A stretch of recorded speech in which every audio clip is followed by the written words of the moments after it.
Hello বন্ধুরা, good morning. Welcome to my Saraswati kitchen. আশা করি তোমরা ভালো আছো আর আমিও অনেক অনেক ভালো আছি। আজকে সকালে চলে এসেছি। আজকে বানাবো আমি কুমড়োর শাক।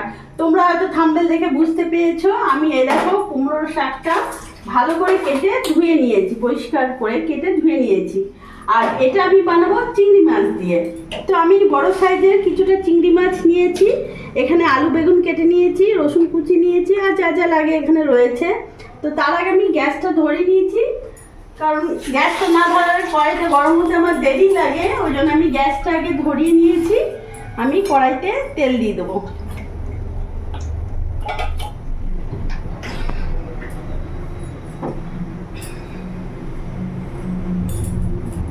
কড়াইতে আমি তেল দিয়ে দিলাম।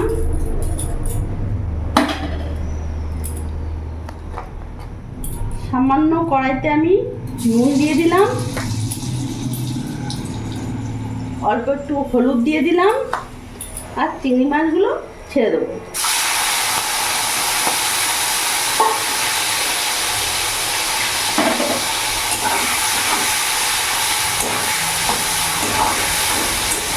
আজকে কুমড়ো শাকটা চিংড়ি মাছ দিয়ে করবো। চিংড়ি মাছ দিয়ে খেতে খুব ভালো হয় আর রান্নাটাও খুব ভালো হয়, টেস্টও খুব সুন্দর লাগে। যার জন্য আমি চিংড়ি মাছ দিলাম, বেশি দিইনি, কয়েকটা দিয়েছি, 8-9টা।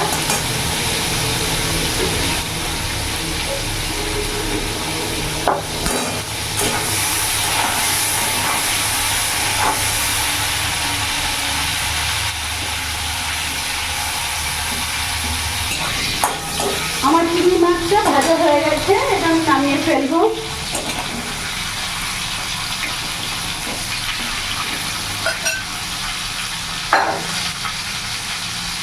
এই তেলের মধ্যে আমি ফোড়ন দেবো কালো জিরে আর শুকনো লঙ্কা।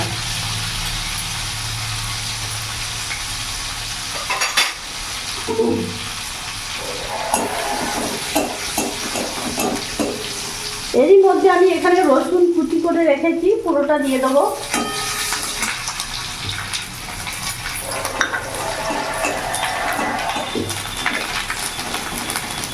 ভেজে নেবো রসুন কুচিটা ভালো করে।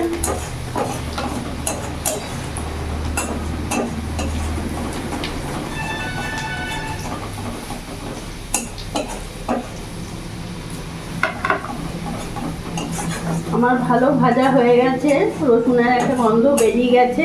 এবার এখানে আলু আর বেগুন আমি কেটে রেখেছি, এটা পুরোটা দিয়ে দেবো।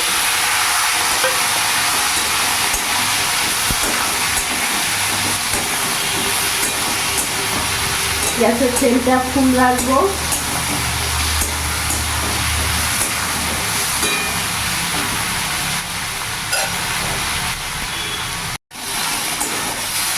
আমার আলু বেগুনটা কিছুটা আমি ভেজে নিয়েছি, এরই মধ্যে এখন নুন হলুদ দিয়ে দেবো।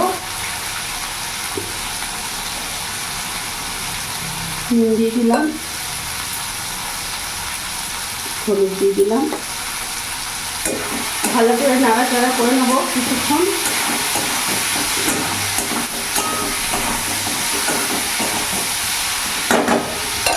এবার এখানে কুমড়ো শাক কেটে রেখেছি, এটা আমি দিয়ে দেবো পুরোটা।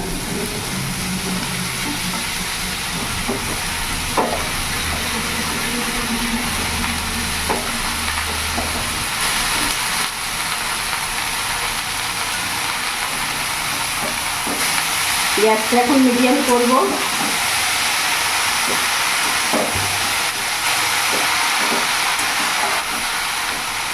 এবার কিছুক্ষণ আমি ঢাকা দিয়ে রেখে দেবো, যাতে কুমড়ো শাক থেকে আমার জলটা বেরিয়ে যায়। আমি ঢাকা দিয়ে দিলাম, গ্যাসটা আমার সিম আঁচ রাখবো। আমি এবার ঢাকাটা খুলে দেখবো। দেখতে পাচ্ছ কুমড়ো শাকটা পুরো কমে গেছে, শাক থেকে পুরো জল বেরিয়ে গেছে। আমার এখনো সেদ্ধ হয়নি, একটু নাড়াচাড়া করে নিলাম। এখন আমি একটু জিরে গুঁড়ো দিয়ে দেবো। এখানে আমি 1 চামচ মতো জিরে গুঁড়ো দিয়ে দিলাম আর কয়েকটা কাঁচা লঙ্কা আমি কেটে দেবো ঝালের জন্য। তোমরা যেরকম ঝাল খাবে সেই হিসেবে ঝাল দিও। আমি এখানে 4-5টা দেবো, বেশি দেবো না। কাঁচা লঙ্কা কেটে আমি দিয়ে দিলাম। এবার ভালো করে নাড়াচাড়া করে নেব। দেখতে পাচ্ছ কিরকম জল বেরিয়েছে, এই যে আবার আমি ঢাকা দেবো কিছুক্ষণের জন্য, আবার ঢাকা দিয়ে দেবো। আমি আবার ঢাকাটা খুলে দেখবো।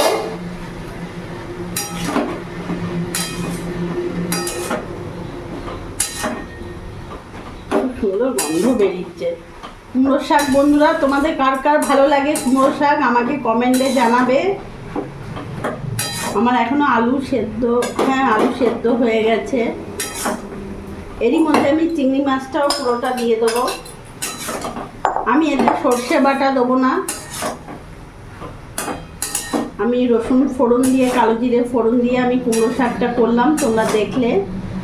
এইভাবে হলেও একবার করে দেখো, সত্যিই ভালো লাগে। আমরা তো সর্ষে বাটা দিয়ে খাই, কিন্তু এইভাবে খুব সুন্দর লাগে। আমি আবার কিছুক্ষণ ঢাকা দিয়ে দেবো। গ্যাসটা একটু বাড়িয়ে দিলাম।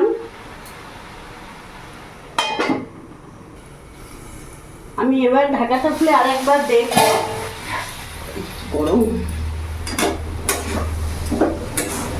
গ্যাসের ফ্লেমটা একটু বাড়িয়ে দেবো।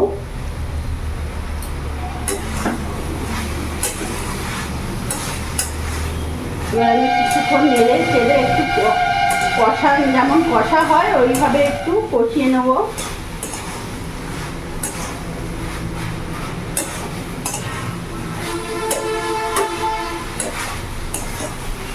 অনেকে কুমড়োর শাকে সর্ষে পোস্ত বাটা দেয়, কিন্তু আমি আজকে দিলাম না। আমি ফোড়ন দিয়ে করলাম চিংড়ি মাছ দিয়ে।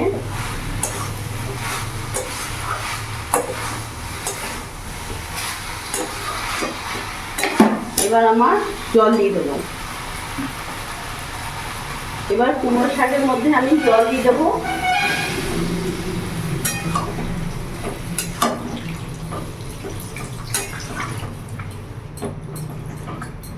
যাতে কুমড়ো ডাঁটাগুলো ভালোভাবে সেদ্ধ হয়ে যায়।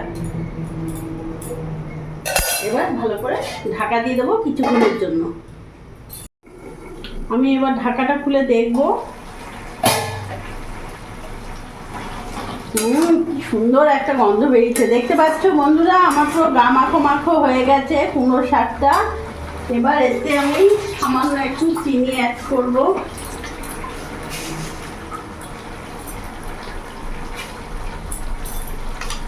অল্প একটু চিনি দিলাম।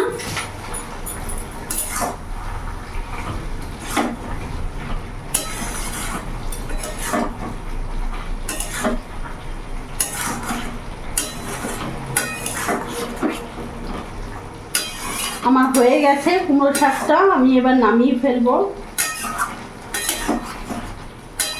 কুমড়ো শাক একেবারে রেডি। এবার আমি গ্যাসটা অফ করে দেবো।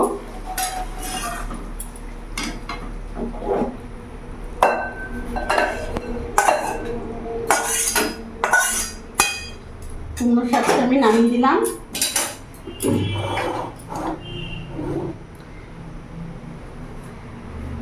দেখলে বন্ধুরা আমি কিভাবে কত সহজে কুমড়ো শাক রান্না করলাম। কুমড়ো শাক অনেকে অনেক রকম করে, তো আমি এটা রসুন কালো জিরে ফোড়ন দিয়ে করলাম, এখানে কোনো বাটা মশলা আমি দিইনি। এভাবেও ভালো লাগে, তোমরা একবার হলেও করে দেখো, সত্যিই ভালো লাগবে। আর আমার এই ভিডিওটা যদি তোমাদের ভালো লাগে প্লিজ লাইক করে সাবস্ক্রাইব করে আমার পাশে থেকো, আর তোমরাও ভালো থেকো।